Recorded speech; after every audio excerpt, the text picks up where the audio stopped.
Tidak setuju ya, karena selama Pak Anies memimpin di Jakarta itu, kita lihat bagaimana kemudahan-kemudahan orang-orang di luar Islam membangun rumah ibadahnya. Oh, Bahkan oke. salah satu rumah ibadah Hindu yang tidak pernah ada di kaum Sikh itu India, yang belum pernah ada di Jakarta, berdiri ketika Anies menjabat sebagai gubernur DKI. Jadi tidak relevan orang yang mengatakan bahwa Anies itu lebih ke kanan, lebih mementingkan hanya sekelompok golongan, ya tidak. Dia melayani semua masyarakat yang ada di Jakarta. Ya, tidak ada diskriminasi. Bahkan lawan-lawan politik, buzzer-buzzer pun dilayani sama seperti halnya warga negara yang lain. Tidak dibedakan. Itu yang terjadi di Jakarta. Itu yang terjadi.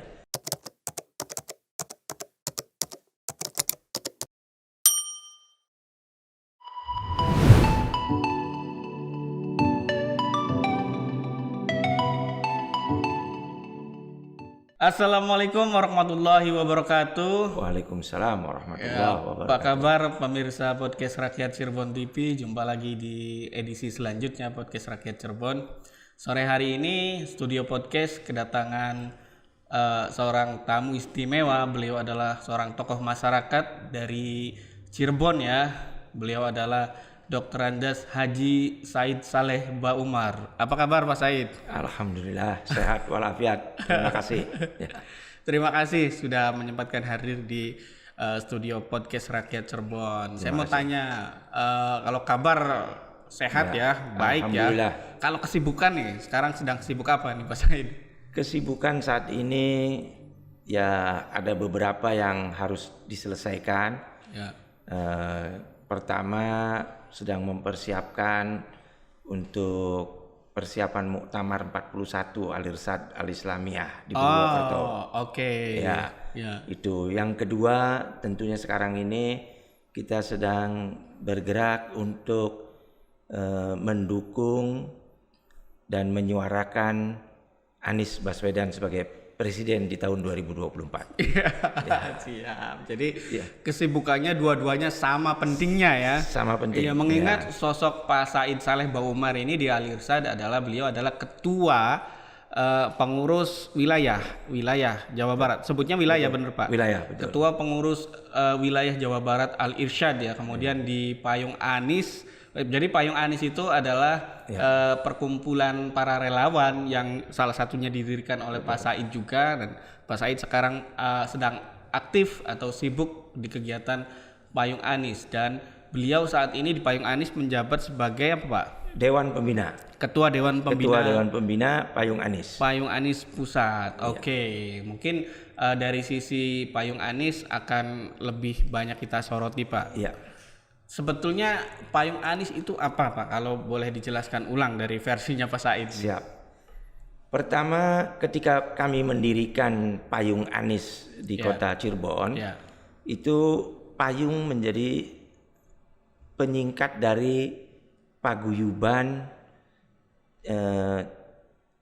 Ciayu Majakuning. Oke. Artinya Cirebon, Indramayu, Majalengka, Kuningan. Awalnya itu disingkat menjadi Payung Anies ya. Kalau Anies sendiri berarti Anies Baswedan maksudnya. Sosok Anies Baswedan. Oke, siap.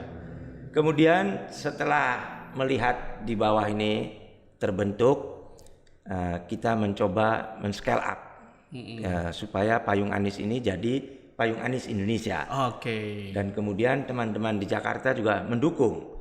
Akhirnya kita scale up menjadi Payung Anies Indonesia. Jadi bedanya dengan relawan-relawan yang lain mungkin relawan yang lain itu dari pusat ke bawah, membentuk cabang, membentuk ranting. Tapi di Payung Anies ini tidak, dari bawah ke atas. Jadi terbentuk di daerah dulu di daerah, nah baru di atas. Baru di pusat gitu baru ya. Di pusat, menjadi perkumpulan relawan di Jakarta gitu. Betul. Ya. Siap. Itu butuh perjuangan jelas Pak ya. Sangat butuh. Dan alhamdulillah bisa. Iya. Pak Said bersama kawan-kawan sampai ngoyok gitu, ngotot mendirikan Payung Anies gitu, berjuang di daerah sampai ke pusat untuk mendukung sosok Anies Baswedan. Sebetulnya apa istimewanya Pak sosok Anies Baswedan ini? Pertama kita melihat dalam 5 tahun terakhir kepemimpinan beliau menjabat gubernur di Jakarta. Bagaimana dia mampu merubah Jakarta menjadi kota yang kira-kira punya standar dengan kota-kota besar di dunia. Dan itu berhasil. Bagaimana menciptakan transportasi yang baik. Ya, itu pun berhasil. Ya. Kemudian dia juga berhasil menata kota menjadi baik. Taman-tamannya jadi baik, jembatan penyeberangannya jadi baik, angkutan-angkutan publiknya juga jadi baik. Dan yang terpenting ya selalu dia ucapkan perlunya keadilan sosial bagi seluruh warga Indonesia. Artinya semua masyarakat dilayani sama. Itu. Jadi kita mendukung agar kesuksesan beliau selama memimpin Jakarta bisa dijadikan untuk memimpin Indonesia. Itu harapannya.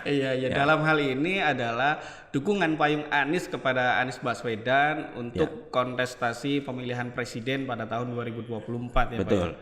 Oke, siap. Nah, untuk mensukseskan itu target-target payung Anies, tentu kan ada upaya-upaya yang dilakukan gitu. Kalau yang terbaru atau yang terdekat sekarang apa nih? Kalau boleh tahu. Relawan payung Anies selama ini membuat ya semacam acara-acara kecil dengan tujuan mensosialisasikan kepada masyarakat agar mereka mengenal sosok Anies Baswedan ya lebih dekat ya. Seperti halnya ya kemarin ketika acara Indonesia memanggil Anies Baswedan itu serempak dilakukan oleh relawan Anies Baswedan, termasuk di Cirebon. Kita buat 2 acara di Bima dan juga di Andalus City. Ya, itu salah satu bentuk. Kemudian melihat di tempat lain, payung Anies juga menyediakan kegiatan-kegiatan seperti halnya ada jalan bersama Anies, ada juga hitanan massal, ya, ada juga pembagian sembako. Nah ini semua ya upaya-upaya agar masyarakat lebih kenal dekat dengan sosok Anies Baswedan. Perlunya apa mengenal sosok Anies ini? Bukankah ada pepatah tak kenal maka tak sayang? Ya kan? Jadi perlunya kita kenalkan supaya dia bisa sayang. Kalau sudah sayang pasti akan mendukung. Artinya begini, sebetulnya sosok Anies Baswedan ini kan selalu jadi sorotan pemberitaan karena sebelum jadi gubernur pun beliau sebetulnya sudah menjadi tokoh dan sekarang menjadi gubernur, kemudian akan naik lagi mungkin di kontestasi pemilihan presiden. Pemberitaan tentang beliau itu sangat banyak juga porsinya. Tapi kalau kita boleh bagi itu menjadi 2. Ada yang nadanya menyerang gitu, ada yang nadanya memang mengapresiasi segala kesuksesan Pak Anies gitu loh. Nah, menyikapi itu gitu loh. Sebaiknya ya kita masyarakat yang akan memilih presiden pada 2024 itu seperti apa menilai sosok Anies Baswedan, sementara ada 2 versi nih. Seperti apa ini penjelasan dari payung Anies? Saya kira masyarakat sekarang sudah mulai pintar ya. Jadi dia bisa tahu mana berita-berita yang benar, mana berita-berita yang hoax. Ya. Di samping itu masyarakat juga bisa melihat ya kerja nyata Anies Baswedan selama 5 tahun menjadi gubernur. Itu satu contoh, nggak perlu diungkapkan dengan kata-kata, ya cukup itu mestinya. Tapi namanya buzzer itu kan tetap ada ya, yang menyerang, yang selalu menjelekkan seolah-olah Anies itu tidak ada sisi baiknya lah bagi mereka. Ya, tapi bagi orang yang melihat dan mau tahu lebih dalam, dia akan mendapatkan kebaikan-kebaikan dan juga hasil nyata yang sudah dibangun di Jakarta selama 5 tahun. Oke, jadi cukup optimis ya bahwa sebetulnya Anies ini sangat bisa diterima oleh kalangan manapun ya.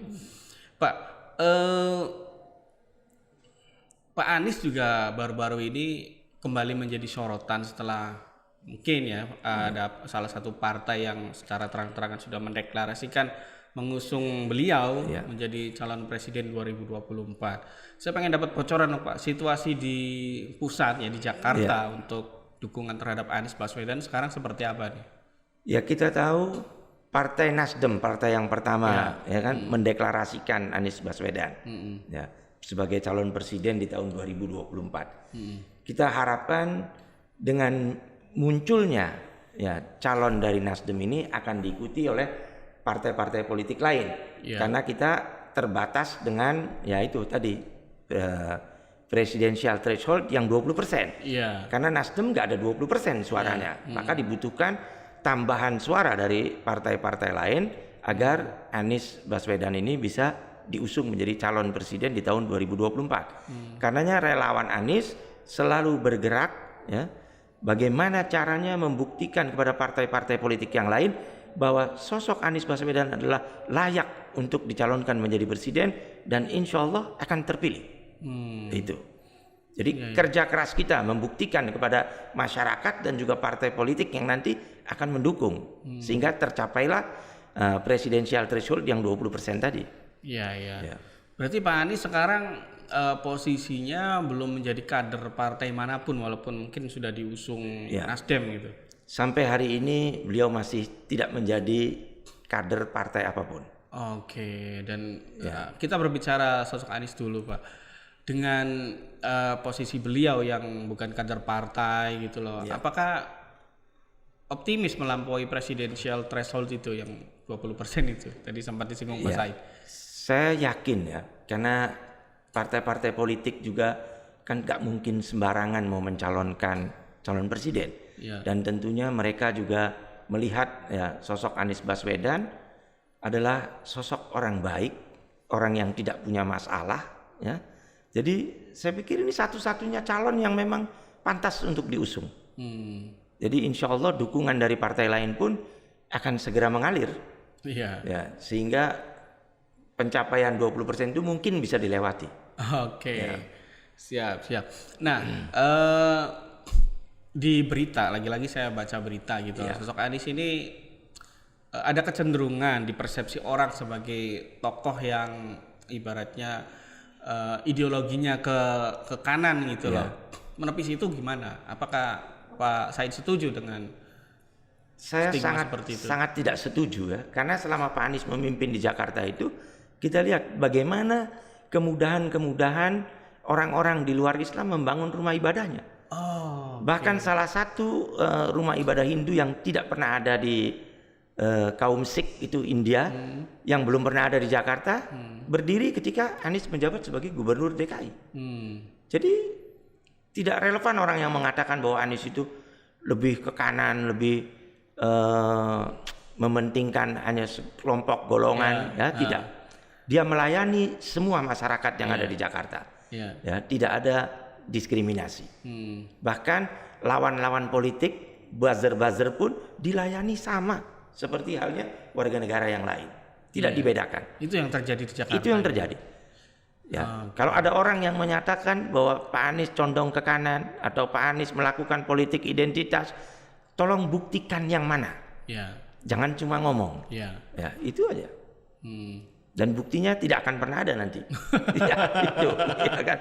Insya Allah begitu. Iya. Ini saya suka ini karena saya beberapa kali mengikuti tayangan-tayangan video yang memuat statement Pak Anies kan ketika beliau diserang gitu kan, beliau selalu berkata tidak menantang, tidak juga memblok gitu kan. Orang yang akan menyerang, tapi buktikan saja kalau memang dia bersalah gitu kan. Jangan dia yang suruh buktikan. Itu betul. Saya tertarik itu statement itu. Oke, ya. Jadi memang payung Anies itu sudah bulat gitu ya, melabuhkan dukungannya kepada sosok Anies, bahkan sampai membuat kegiatan-kegiatan yang barangkali di luar ekspektasi gitu kan. Bahkan saya dengar juga karena yang dulunya hanya perkumpulan relawan dari Cirebon sekarang sudah naik menjadi perkumpulan relawan di level pusat, bahkan mendirikan simbol-simbol relawan di daerah lain gitu loh, dari Cirebon ke pusat kemudian menyebar ke seluruh penjuru Indonesia. Itu kan butuh kerja-kerja yang luar biasa capek, Pak. Betul. Tapi bagaimana itu semua bisa terwujud? Ya namanya relawan. Ya namanya relawan, kita bekerja sukarela. Ya tentunya dengan pengorbanan. Kita tahu sosok Anies Baswedan bukan sosok yang banyak duit. Sehingga relawan ini ya seperti tadi saya katakan, demi mewujudkan Indonesia yang baik, ya, Indonesia yang lebih bermartabat, maka kami semua sepakat para relawan ini mau berkorban. Namanya relawan, rela mengeluarkan uang, ya kan? Jadi kita harus rela.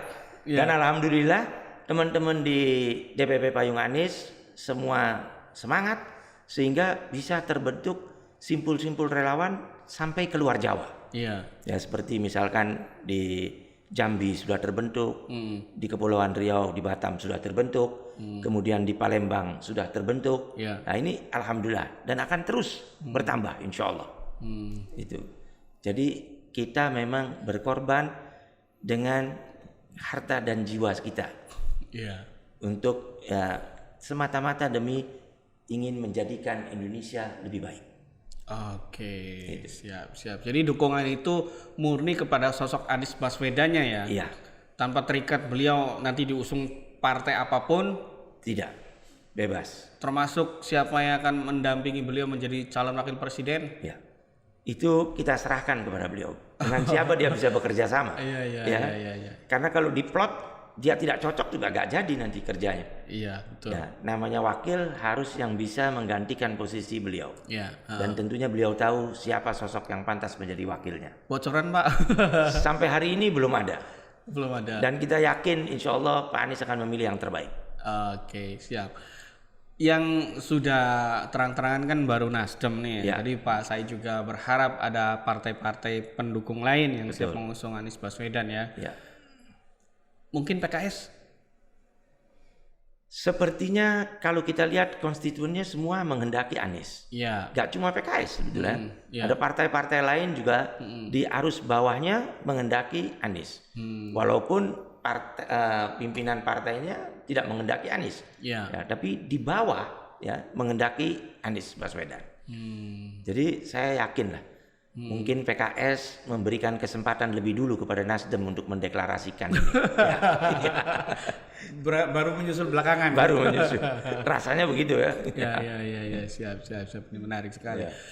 Nah, soal calon wakil presiden, walaupun memang diserahkan sepenuhnya kepada Pak Aniesnya gitu ya, tapi kan kita sebagai masyarakat atau Bapak lah secara spesifik sebagai relawannya gitu kan, mendambakan calon wakil presiden itu yang seiring sejalan gitu. Kalau kita sebut nama mungkin agak mendahului ya, tapi kalau kita sebut karakter gitu, misalnya secara spesifik itu harus orang yang seperti apa? Mungkin kalau secara karakter paling tidak mendekati lah. Punya pendidikan yang baik, karakternya juga sopan seperti Pak Anies. Dan kalau dua orang begini punya karakter yang hampir mirip, saya yakin bisa bekerja sama. Dan kalau bisa bekerja sama, tentunya harmonisasi dalam memimpin bangsa ini menuju bangsa yang lebih baik, lebih bermartabat, insya Allah bisa tercapai. Jadi yang harus minimal mendekati gitu ya. Lah, minimal. Jadi berpendidikan terus akhlak baik. Berakhlak baik. Iya kan? yang kita lihat dari sosok dari Pak Anies kan itu. Tapi kalau calon wakil presidennya adalah misalnya karena lagi-lagi ada kesepakatan partai barangkali harus tokoh tertentu gitu yang barangkali karakternya agak berbeda gimana? Saya kira kalau memang sudah tidak ada pilihan, saya yakin Pak Anies bisa membuat pilihan yang lain barangkali. Kalaupun terpaksanya kan Pak Anies yang jadi presiden. Yang pegang kendali kan Pak Anies. Jadi tetap keputusan dibuat oleh Pak Anies. Jadi saya yakin tidak akan terlalu berpengaruh lah. Seperti yang sekarang kita lihat kan, wakil presidennya juga diem aja, nggak apa-apa. Yang mengambil kebijakan kan presiden. Yang penting RI 1 dulu ya. Kalau RI 2 bisa bisa menyesuaikan. Bisa menyesuaikan. Insya Allah. Kewenangannya juga lebih kuat di RI 1 ya Pak ya. Nah itu menarik Pak. Balik lagi ke payung Aniesnya Pak. Nah sekarang yang paling karena saya juga mengikuti perjalanan payung Anies dari awal dibentuknya, kemudian sampai dengan sekarang scale up, naik menjadi simbol relawan tingkat nasional, bahkan mendirikan relawan-relawan di daerah lain gitu loh. Sekarang sudah berapa simpul yang didirikan oleh Payung Anies Pak secara keseluruhan? Secara keseluruhan yang sudah dibangun untuk Sumatera itu Kepulauan Riau, ya Sumatera Selatan, Ya. Jambi, ya. Kemudian di Pulau Jawa, Jawa Barat, Jabodetabek sudah, Jawa Tengah sudah, Jawa Timur kita sedang mempersiapkan. Berarti total ada 10. Sudah lebih 10 ya. Lebih dari 10 ya. Lebih karena kan ada kabupaten-kabupaten juga. Itu prosesnya bagaimana? Karena kan yang menginisiasikan adalah tokoh-tokoh dari Cirebon. Iya. Saya kenal Pak Said gitu kan, itu jadi pentolannya, kemudian Vivi, Lutfia, siapa lagi Pak nama-nama yang dari Ya, Cirebon? Profesor Adang, Profesor Cecep. Ya, Itu. Dr. As'ad juga Dr. gitu, As'ad yang itu di melahirkan awal-awal, Payung ya. Anis gitu. Sampai dengan merambah ke daerah-daerah lain di luar Pulau Jawa, itu prosesnya bagaimana? Pendekatan yang dilakukan? Pendekatannya artinya ketika salah satu ada yang kenal di kota tersebut, contoh Jambi sajalah. Ya. Jambi itu Bu Vivi sebagai bendahara pusat, dia banyak mengenal orang di Jambi. Iya. Kemudian dikontaklah teman-teman di Jambi untuk bergabung. Nah, disambut baik. Iya. Nah, sehingga terbentuklah. Dari situ kemudian menuju ke Kepulauan Riau. Iya. Dari Kepulauan Riau menuju ke Sumatera Selatan. Nah, itu awalnya seperti itu. Jadi member get member barangkali. Oh, Begitulah. Ya. Iya, Jadi dari sini tarik ke sini, tarik lagi begitu. Itu yang terjadi. Nah, prioritas pembentukan simbol relawan di daerah-daerah itu apa gitu? Selain tentu ada SDM atau relasi yang bisa dikerjasamakan di sana, juga basis politik itu jadi pertimbangan nggak sih untuk Payung Anis mendirikan simbol relawan di daerah-daerah? Selama ini kita membangun simpul-simpul relawan ya, kepada orang yang mau mendukung Anies dulu, tanpa memperhatikan latar belakang partai politiknya. Iya. Ya, itu yang terjadi sekarang.